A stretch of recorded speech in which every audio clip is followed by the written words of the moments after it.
మాఘ శుక్ల పంచమిని శ్రీ పంచమి లేక వసంత పంచమి అంటారు. ఆ రోజు చదువుల తల్లి సరస్వతీ మాత ఆవిర్భవించిన రోజు.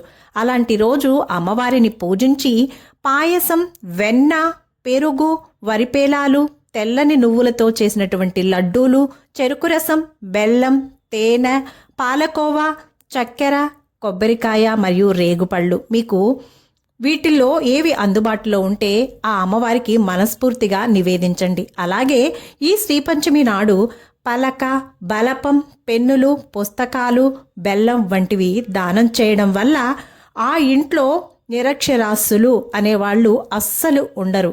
ఎవరైతే ఈ పలక, బలపం, పెన్నులు, పుస్తకాలు, బెల్లం వంటివి దానం చేస్తారో ఆ ఇంట్లో అందరూ విద్యావంతులు, చదువుకున్న వాళ్ళు మాత్రమే ఉంటారంట. నిరక్షరాస్యులు అస్సలు ఉండరంట.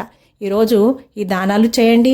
ఆ ప్రసాదాలు అమ్మవారికి మనస్ఫూర్తిగా నివేదించి అమ్మవారి యొక్క కృపా కటాక్షానికి పాత్రలు కండి. Please subscribe.